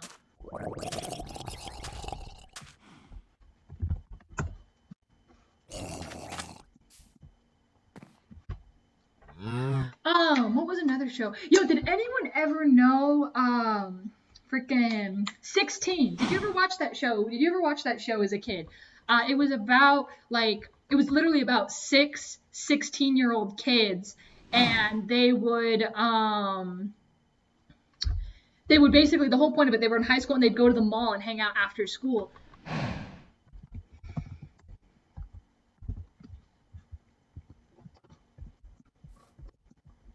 But it's a very niche show that I don't think a lot of people watch. It was on during the time. It was on during the time when, for whatever freaking awful reason, Cartoon Network was like, "Hey, we're gonna make live action shows," and it's kind of like, what? But it was on during that time, and I remember watching it a lot. It honestly, it had a pretty interesting art style too. Like I always liked the characters. Like I think it played a lot on like teenage stereotypes of like, oh, like one of the kids in the group, he was a skateboarder. Then you had the goth girl. You had all this. I remember the girl with the freaking lemon head. She worked at the mall in the lemon factory, and then there was. See, that's the thing though. I remember such specific details from those episodes. Like I remember one time the guy who worked at one of the food stops, he was supposed to put like the little like the he was supposed to put the meat in the freezer for like this new food they had, which was basically there was like calzones or something, like whatever, something that was made with meat, and he didn't, so the meat went spoiled, and so then everyone ate like this new food at the mall, and then everyone got sick and was throwing up everywhere, and it was so gross. But it's like I remembered specifically that about the show and details like that, and I remember like one of the girls was getting bullied by this other girl, so they made a bet with her. She had to wear like the lemon head smoothie around for a day. I don't know. It was a very like, I don't remember anything super like special about it. I don't remember watching it a lot. I just remember watching it. And like I remember very specific episodes. And I remember the theme song. I honestly think I think if it went up against other shows, it probably wouldn't have done as well. But considering it was literally like one of 2 animated shows airing at the time against, Destroy, Build, Destroy, and dude, what would happen? Like, I mean, you're gonna take what you can get, given that those are the choices.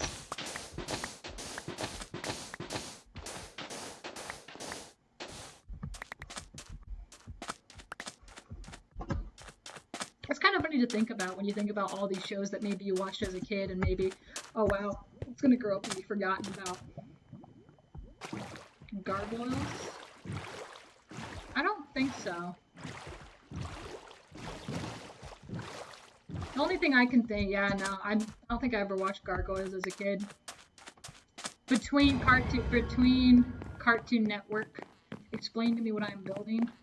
I'm building a giant glass tank. That's what I'm doing. I don't know. I'm not entirely sure what I want it to be yet. I think I'm gonna like put some walls of stuff around here and live inside it, so then that way essentially it's gonna be hollowed out, so essentially I can basically live down here on the ocean floor and look out into the serene life. Or yeah, I don't know. Get back to me in, a couple. Why the sand and the torches? Well, because that's what brings the here, let me show you something. First of all, the sand is getting rid of the water. So when I place the sand there, it gets rid of the water. That's how I'm hollowing out. And then if you place a torch underneath the sand, I'll show you what I mean. Hang on. First of all, sand drops, so I can just place it right here. So the sand will drop down. It will fill up right here. Now that I know this is blocked off and dry, I destroy this and I place see? It like does half the work for me. So all this was filled up in with water right now, And so I am slowly just clearing out the water. There's a pro Minecraft tip for you, Jason. Now you can flex on your kids with your Minecraft knowledge.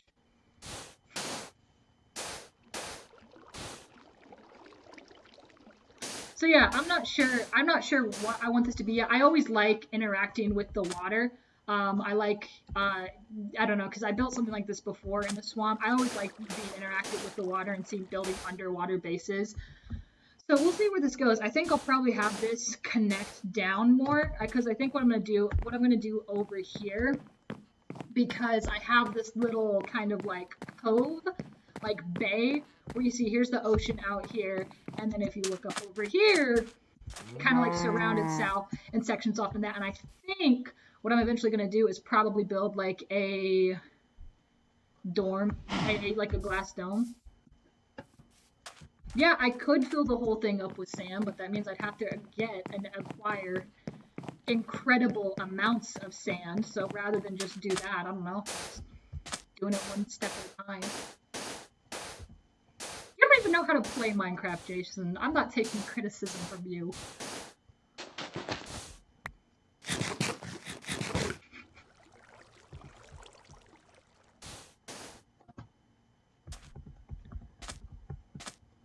Plus, also, I have 15 minutes left, so it's like you're not going to see the whole thing. I'll be playing Donkey Kong later tonight if I can get it. If I can get it to stream, which I will test that out on my own time. So next time coming in, hopefully I won't have as many technical difficulties coming in.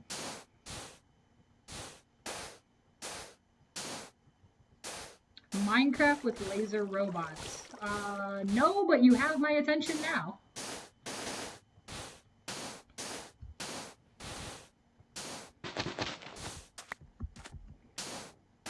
Who's... Oh, I guess we have someone new joining us. What's going on, Miranda? Who's on the schedule next after this? Who's coming? I think who's coming? I think isn't it Josh with his photo composite demonstration?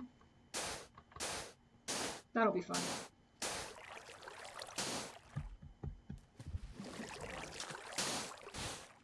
Hell yeah, Josh is awesome.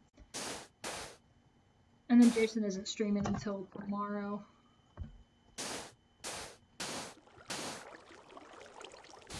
I need to make this more symmetrical because right now that one right there is cutting off.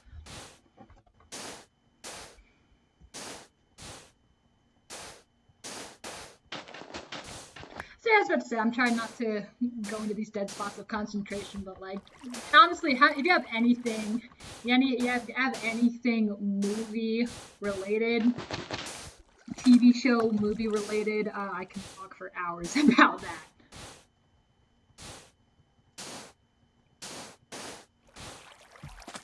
I'm trying to think, what other cartoons did I watch? I'm trying to think. I don't think Oh, I watched a lot of PBS cartoons when I was really little. Like I watched like Curious George, Word Girl, the new Rick and Morty. Yeah, no, I was talking about that earlier. Solar Opposite. I don't think I ever finished my saying on that.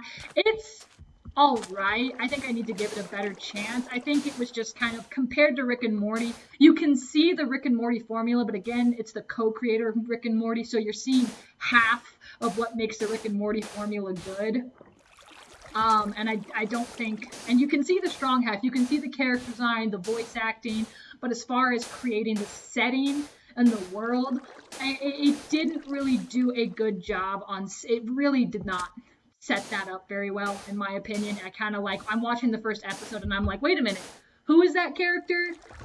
Who is this? I'm also not sure if it's, I don't know if it's emphasized as an adult show. It says, you know, the following is for mature audiences, but compared to Rick and Morty, the humor was very, I don't know, for something that's ranked as, oh, mature, supposed to be mature, it's kind of like, okay, there's really nothing much here. I don't see why you're ranking this as mature, you know, stuff like that. So it's kind of like the jokes weren't really that. The jokes didn't really hit with me. I just kind of like, I remember just watching the whole thing. God. I remember just sitting there through the first episode, like, okay, I'm kind of having trouble getting into this, like, you know. However, I wanted to give Justin Roiland the benefit of the doubt, because seeing lead up to it, everyone was just saying like, why are you focusing on this, man? Just focus on Rick and Morty. Like, this is just Rick and Morty without Rick and Morty. And it's kind of like, okay, yeah, that's kind of like it's like devil's advocate. You get really successful making this one show, but you can never go outside of that because people will only want that one show. They won't allow you to, you know, break out. They won't allow you to go out and expand and see what else you want to do. And so on the one hand, I'm like, you know, let Justin Roiland, let him do his thing, man. Let him live his life. Let him do what he wants to do and reach out outside of Rick and Morty, because I'm sure he probably does. I'm sure, you know, he's a creative guy. He wants to do other things. I don't think that we should, you know, I don't think the fans should attack him for wanting to do stuff outside of Rick and Morty. You know, that's just my opinion. I think that's the thing with any artist, you know, any, you know, like directors and stuff like that.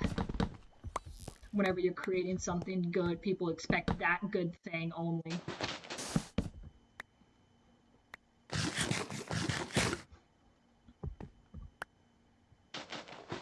But like I said, I think I'll probably, you know, give it another watch, to give it another chance. Oh, crap.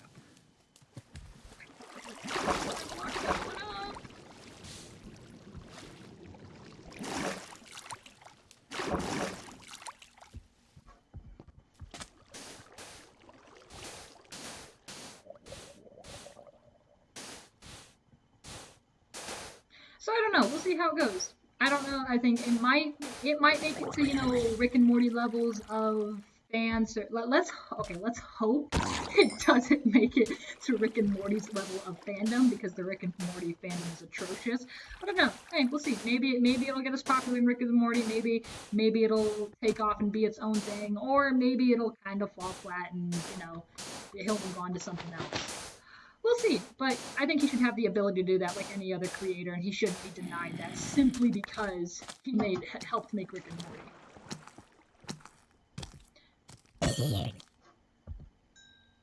Can I help you, Quinn? Can I help you? Really? You bring your... What time is it? Only got about 10 minutes left in the stream and everything. That actually went by pretty nice. Quinn! Stop it. If you come down here, be a dick, I'm gonna hit you. Okay. Whatever. He just came down here and planted some bamboo. I'll kill your dog, Quinn, if you come down here again. I'm kidding, I wouldn't do that.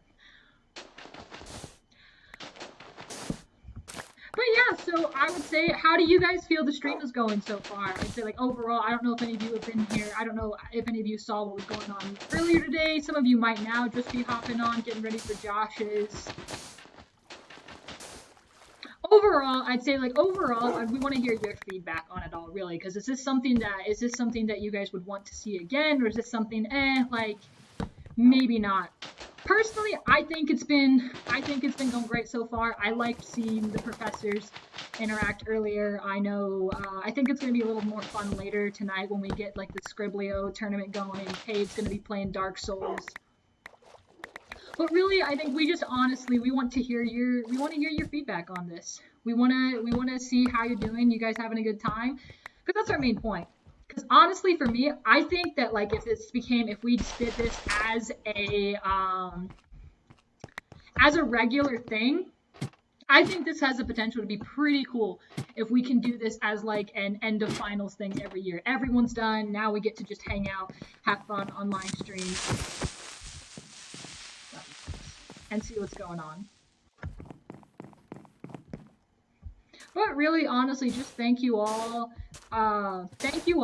You know, who's been sitting and listening to me ramble about movies and whatnot and responding in the chat. I mean, thank you guys for just really stopping by. And even the non-CGT students, you know, you guys are always welcome. I think that's one thing as well. We really just want everyone to have a good time here at IUPUI. Just come in. Also, now you get to see how cool the CGT program is, and you should totally switch your majors. I'm kidding.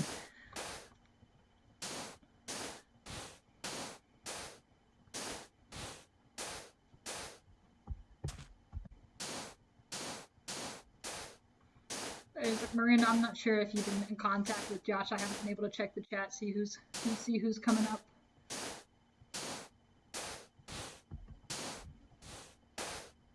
Also, I will mess around with my mic and stream for the next one. Yeah, I'll mess around with my mic after this one. I do have another headset somewhere that I think has a better mic on it.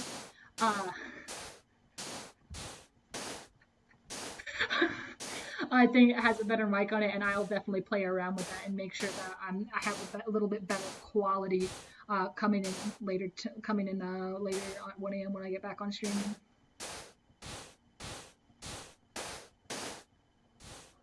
Shut up, Ryan. You're fine.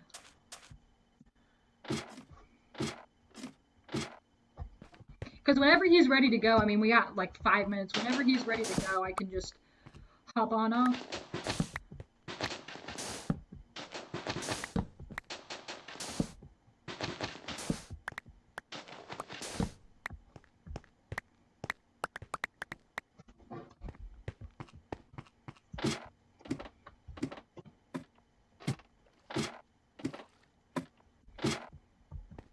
Honestly, though, I'm really excited to see how it's going. I've been checking in, and it seems we've been maintaining like an average of 15 views every time slot and segment, no matter who's going on. So, like, that's pretty exciting considering we're a very small channel and usually only get like previews. So it does make me happy to see that people are actually caring about this and, you know, actually coming in and having fun. Because, you know, it would kind of be a real slap in the face if we got all excited about this and then we're sitting here for, you know, 24 hours, 0 viewers. So really just thank you to you guys, and thanks for coming out and being a part of it.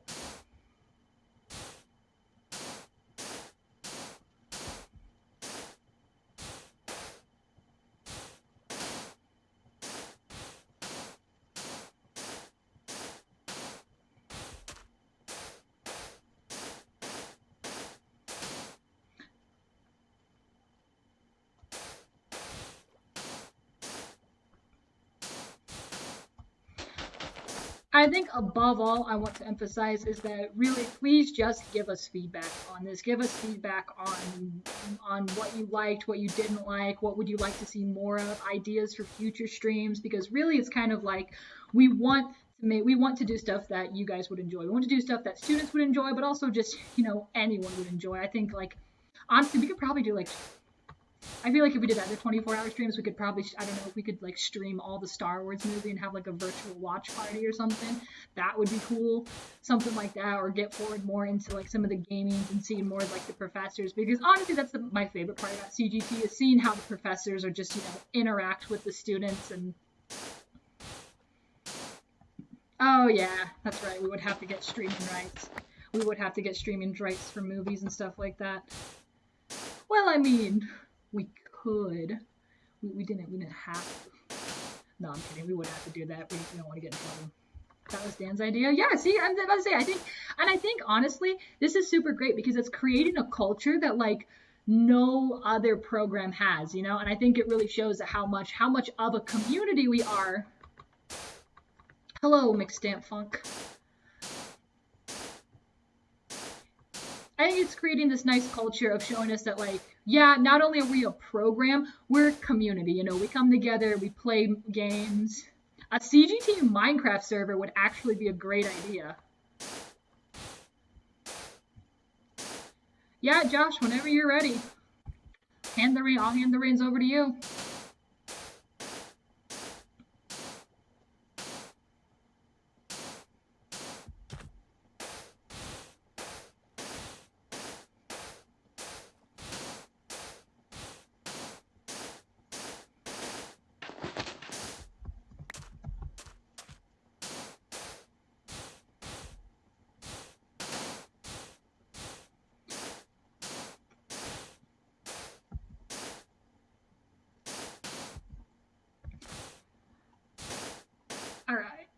I've exhausted all my sand. So I'm going to go ahead and log off and make way for Josh. And again, I just want to say thank you to all you guys coming out. And we're not even halfway through this, so we got a whole bunch of more stuff planned and ready to go. So you guys have a great night. I'll see you guys around 1 a.m. when I come back playing Donkey Kong Super Country, or Donkey Kong Country on Super Nintendo, if I can get it to stream. Good night, guys.